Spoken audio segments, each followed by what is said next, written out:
सो हे WhatsApp guys, कैसे आप सब लोग। मेरा नाम है निकी यादव। ठीक है, मेरा नाम क्या है गाइस? मेरा नाम है निकी यादव। एंड गाइस, कल हम लोगों ने आरबीसी तक अपने जो है लेक्चर को कंप्लीट कर लिया था। आज इसका पार्ट 2 है। ठीक है, आज क्या है? आज इसका पार्ट 2 है। तो हम लोग आराम से एक एक बात को जानते हुए, समझते हुए ऐसे हम आपको बताएंगे कि इसमें आपका कोई भी डाउट शेष नहीं रहेगा। साथ के साथ आज हम आपके लिए 10 MCQ इम्पॉर्टेंट PYQs उठाकर लाए हैं। ठीक है, तो बिना टाइम वेस्टिंग के वीडियो शुरू करते हैं। ठीक है गाइस, तो देखो यहाँ पर आरबीसी तक तो हम लोगों ने पढ़ लिया था। फिर हमारा बेटा जी आता है डब्ल्यूबीसी। ठीक है, डब्ल्यूबीसी है क्या? ठीक है, डब्ल्यूबीसी देखो, डब्ल्यूबीसी बेटा जिसे हम लोग श्वेत रक्त कणिका भी कहते हैं। ठीक है बेटा जी, जिसे हम लोग क्या कहते हैं? जिसे हम लोग श्वेत रक्त कणिका भी कहते हैं और इसे हम लोग श्वेताणु भी कहते हैं। ठीक है, और देखो डब्ल्यूबीसी को ल्यूकोसाइट भी कहते हैं। किस हिसाब से ल्यूकोसाइट कहते हैं, थोड़ा सा बेटा मेरा जान लेना। देखो ल्यूको से तात्पर्य है वाइट से, और साइट मैंने आपको कल बता ही दिया था बेटा जी। साइट का मतलब होता है सेल। क्या होता है बेटा जी? साइट का मतलब होता है सेल।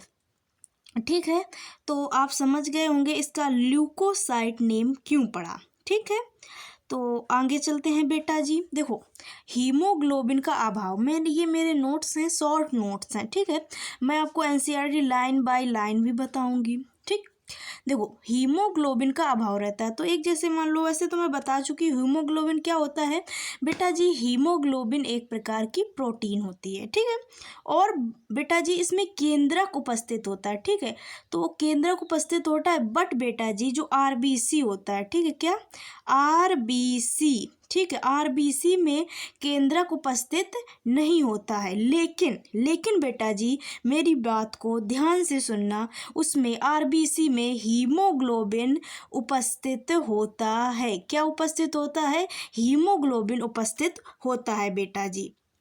ठीक है, तो इतनी बात बेटा जी आपको समझ आ गई होगी। ठीक है बेटा जी, अब आगे बढ़ते हैं। तो यहाँ पर संख्या, इनकी संख्या 6000 से 8000 प्रति घन मिमी होती है। ठीक है, ये बात याद रखने वाली है। आप लोग याद रखना, 1 2 3 बार आप पढ़ लेंगे तो आपको अपने आप याद हो जाएगा। इसके बाद बेटा जी डब्ल्यूबीसी के टाइप्स। डब्ल्यूबीसी के बेटा जी 2 टाइप्स होते हैं। ठीक, एक कणिकाणु और एक बेटा जी अकणिकाणु। ठीक, कणिकाणु को इंग्लिश में कहते हैं ग्रेन्युलोसाइट, और इंग्लिश में मतलब कि अकणिकाणु को कहते हैं अग्रेन्युलोसाइट। ठीक है, अब देखो बेटा जी यहाँ पर देखो, एक है न्यूट्रोफिल, आइसनोफिल और बेसोफिल। ठीक है, ये तीनों ही हमारे बेटा जी कणिकाणु के टाइप्स होते हैं। किसके टाइप्स होते हैं? ये तीनों ही बेटा जी कणिकाणु के टाइप्स होते हैं। देखो इसमें एक ट्रिक टाइप का भी है, जिसके पीछे फिल आता है। ठीक है, जिसके पीछे बेटा जी फिल आता है वो कणिकाणु का टाइप है। ठीक है, क्या मैंने बेटा जी बोला? बहुत ही बेटा जी मैंने सिंपल बात बोली कि जिसके पीछे फिल आता है, ठीक है, जिसके पीछे फिल आए वो कणिकाणु का टाइप है। ठीक है, जिसके पीछे साइट आए वो अकणिकाणु का टाइप है। तो इससे आप याद रख सकते हैं। ठीक है, जैसे कि मोनोसाइट और लिम्फोसाइट बेटा जी अकणिकाणु का टाइप है। इतनी बात जो है याद रखने वाली है, तो आप याद रख सकते हैं, इसमें कोई बड़ी बात नहीं है। न्यूट्रोफिल, आइसनोफिल, बेसोफिल, मोनोसाइट, लिम्फोसाइट, ये सब किसके टाइप्स हैं? ये है बेटा जी डब्ल्यूबीसी के टाइप्स। ठीक है, इतनी बात जो है आपको समझ आ जानी चाहिए, इसमें कोई भी बड़ी बात नहीं। अगर इसमें आपको कोई भी डाउट है तो आप जो है कमेंट सेक्शन में पूछ सकते हैं। ठीक है बेटा जी, इसके बाद एक बात आती है न्यूट्रोफिल तथा मोनोसाइट भक्षण कोशिका होती है। भक्षण कोशिका, भक्षण कोशिका मतलब कि जो बाहरी कोई कारक आते हैं उनको, उनका भक्षण करने का कार्य करती हैं। कौन? ये दोनों, न्यूट्रोफिल तथा मोनोसाइट। न्यूट्रोफिल हमारा जो है कणिकाणु है, ठीक है, और मोनोसाइट हमारा अकणिकाणु है। ठीक है, तो इतनी बात बेटा जी आप लोगों को समझ आ जानी चाहिए। ठीक है बेटा जी, आइए आगे बढ़ते हैं। ठीक है, आओ बच्चों आगे बढ़ें बिना किसी बकवास के। ठीक है बेटा जी, देखो अब यहाँ पर ये क्या है, ये बेटा जी हमारे टाइप्स ही लिखे हुए हैं। ठीक है, एक न्यूट्रोफिल और आइसनोफिल और बेसोफिल। ठीक है, देखो बेटा जी न्यूट्रोफिल की संख्या जो है सबसे अधिक होती है, वो 60 से 65% होती है। ठीक है, डब्ल्यू से देखो 60 से 65% न्यूट्रोफिल ही होती है हमारी। ठीक है, और मतलब न्यूट्रोफिल कोशिका का ही होती है। और ये क्या करती है, इसका कार्य क्या होता है बेटा जी, इसका कार्य होता है भक्षण का कार्य। ठीक है, किसका, ये इसका कार्य क्या होता है, इसका कार्य भक्षण का कार्य होता है। ठीक है, आइसनोफिल ये 2 से 3% होती है। इसका काम मतलब इसका काम एलर्जी, मतलब कि एलर्जी क्रियाओं जो मैं बताती है। ठीक है, मतलब एलर्जी क्रियाओं को सहायक होती है। ठीक है, अब देखो बेसोफिल हमारा 0.5 से 1% होता है। ठीक है, ये शोधकारी क्रिया है। जैसे कि शोधकारी क्रिया क्या होता है, सूजन की क्रिया। ठीक है, जैसे शोधकारी का मतलब होता है सूजन। ठीक है, सूजन। ठीक है, और ये क्या है, हिस्टामिन, सेरोटिन और हेपरिन। ठीक है, ये तीनों का स्त्राव करती है। अब ये तीनों क्या बोला है, ये तीनों एक प्रकार के मतलब रासायनिक पदार्थ होते हैं। क्या होते हैं बेटा जी, रासायनिक पदार्थ होते हैं जिनका ये स्त्राव करते हैं। ठीक है, आगे बढ़ते हैं। ये क्या है, मोनोसाइट। देखो बेटा जी मोनोसाइट क्या है, मोनोसाइट कोशिका होती है 20 से 25%, ये भी बच्चे का कार्य करती है। तो समझ गए, देखो एक बात समझना, एक ये हो गई मोनोसाइट और एक ये हो गई न्यूट्रोफिल। ठीक है, न्यूट्रोफिल बेटा जी और मोनोसाइट। ठीक है, देखो बेटा जी एक बार देखो, मोनोसाइट और न्यूट्रोफिल ये दोनों बेटा जी किसका कार्य करती हैं, तो ये दोनों बेटा जी किसका कार्य करती हैं, भक्षण का कार्य करती है। बट इनकी संख्या जो है डिफरेंट है, और ये कणिकाणु है और ये अकणिकाणु है। ठीक है, इतनी बात बेटा जी याद रखना। ये हो गए हमारा लिम्फोसाइट 6 से 8% होती है, और इसका कार्य होता है प्रतिरक्षा का। ठीक है, एंटीबॉडी।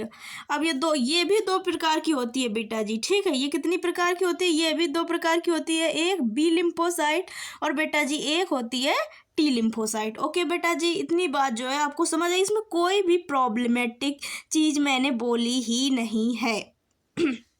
ओके, अब देखो बेटा जी एक हमारा आता है प्लेटलेट्स। ठीक है, देखो ये क्या है, मैं आपको क्या बता रही हूँ, संगठित पदार्थ है। ठीक है, प्लेटलेट्स बेटा जी है क्या, प्लेटलेट्स बेटा जी है संगठित पदार्थ। क्या है, संगठित पदार्थ। ठीक है, संगठित पदार्थ है। ठीक है बेटा जी, इतनी बात जो है आपको समझ आ गई कि प्लेटलेट्स क्या है, प्लेटलेट्स बेटा जी एक संगठित पदार्थ है। ठीक है, ओके, अब इसकी संख्या कितनी होती है, अगर बेटा जी बात आए इसकी संख्या कितनी होती है, तो 1.5 से 3 लाख होती है। ठीक है, घर में इसकी संख्या होती है। निर्माण कहाँ होता है, देखो निर्माण बहुत ही जरूरी चीज़ है। देखो मेगा कैरियोसाइट में होता है। ठीक है, मेगा कैरियोसाइट, देखो जो हमारा अस्थि मज्जा होता है वहीं पर ये मेगा कैरियोसाइट क्या होता है। देखो बेटा जी थोड़ा सा ध्यान से सुनना, देखो बेटा जी बहुत ही ध्यान से सुनना। देखो मेगा कैरियोसाइट, ठीक है, ये क्या है, ये एक प्रकार की बड़ी कोशिका है। ठीक है, मेगा कैरियोसाइट क्या है बेटा जी, ये एक प्रकार की बड़ी कोशिका है। ठीक है, क्या है बेटा जी, ये एक प्रकार की बड़ी कोशिका है। ठीक है, ये कहाँ पर होती है, ये कुछ यहाँ पर होती है, अस्थि मज्जा में होती है। ठीक है, इतनी बात तो समझ आ जानी चाहिए। क्या ये कहाँ पर होती है, ये यहाँ पर होती है। ठीक है, ये यहाँ पर होती है। ठीक है, मेगा कैरियोसाइट। ठीक है, इतनी बात समझ आ गई। और अब देखो ये यहाँ पर होती है, यहीं पर प्लेटलेट्स का निर्माण होता है।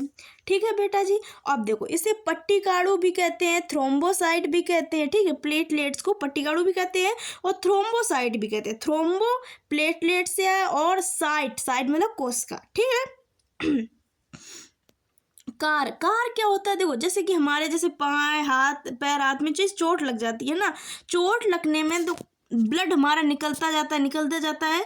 प्लेटलेट्स के कारण ही बेटा जी जो है थक्का बनाने, मतलब प्लेटलेट्स हमारे जो है थक्का बनाने में, रक्त का थक्का बनाने में सहायक होता है। कुल मिलाकर जो बात है ये, ठीक है, और इसमें हीमोग्लोबिन अनुपस्थित होता है। ठीक है, देखो हीमोग्लोबिन जो होता है ये बेटा जी केवल हमारे आरबीसी चच्चा में पाया जाता है।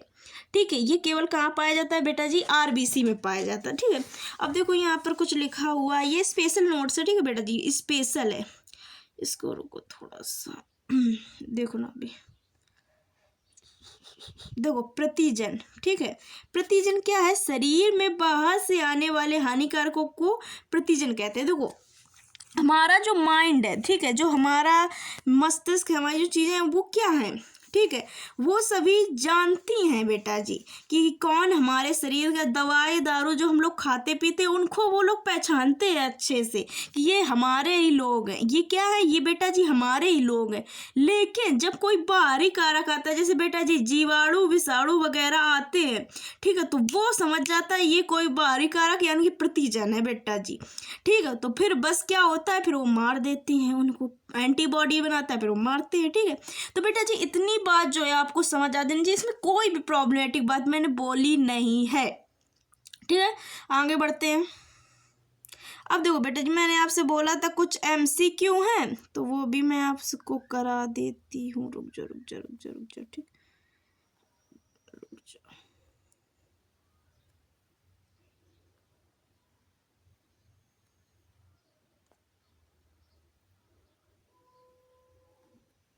एक सेकेंड एक सेकेंड, रुको,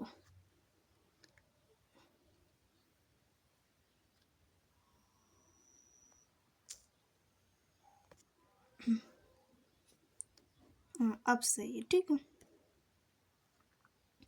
ठीक है। देखो तो मान लो जैसे कि ये हमारा पहला क्वेश्चन है बेटा जी, चलो ऐसे ही करा देते हैं। देखो मानव रक्त में सबसे मानव रक्त में सबसे अधिक संख्या किसकी होती है? तो ठीक है बेटा जी, तो ये होती है WBC की। किसकी होती है? मानव रक्त में सबसे अधिक संख्या बेटा जी WBC की होती है। ये सही से बन नहीं रहा बेटा जी, नहीं तो ठीक है चलो कोई बात नहीं, ठीक है। किसकी होती है? RBC की होती है, सॉरी, मानव रक्त में सबसे अधिक संख्या किसकी होती है? RBC की होती है, ठीक है। RBC का मुख्य कार्य क्या है? ठीक है, जैसे कि हमारे पास ये बेटा जी क्वेश्चन है कि RBC का मुख्य कार्य क्या है, ठीक है, RBC का मुख्य कार्य क्या है, ठीक है। तो RBC का मुख्य कार्य आप बताइए क्या होता है? RBC का मुख्य कार्य क्या होता है? संक्रमण से रक्षा नहीं, रक्त का थक्का बनाना नहीं, ऑक्सीजन का परिवहन, यस, ठीक है। तो ऑक्सीजन का परिवहन इज द राइट आंसर, ठीक है। ओके गाइस, इतनी बात समझ आ जानी चाहिए, इसमें कोई भी प्रॉब्लमेटिक बात नहीं थी, ठीक है। अब देखो RBC में कौन सा प्रोटीन पाया जाता है जो ऑक्सीजन को ले जाता है, ठीक है। RBC में कौन सा प्रोटीन पाया जाता है जो ऑक्सीजन को ले जाता है? ये हीमोग्लोबिन होता है, ठीक है, ठीक है। RBC में कौन सा प्रोटीन पाया जाता है ऑक्सीजन को ले जाता है? हीमोग्लोबिन, ठीक। अब देखो मानव RBC का आकार कैसा होता है? तो ये इसका आंसर द्विअवतल या फिर बेटा जी उभयावतल भी हम लोग कह सकते हैं, ओके। अब देखो RBC का एक सेकेंड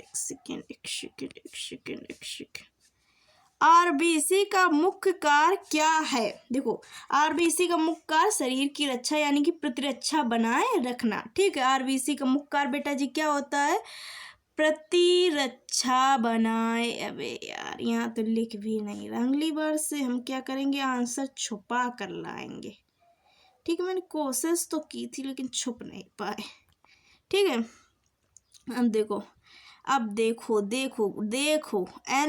निम्न में कौन सा WBC एलर्जी में हिस्टामाइन और हेपराइन छोड़ता है? कौन छोड़ता है बताओ भाई? बेसोफिल छोड़ता है और कोई छोड़ नहीं सकता। प्लेटलेट्स का मुख्य कार्य क्या है? बताओ, इससे ज़्यादा सरल अगर कोई सवाल हो तो हमसे बताओ।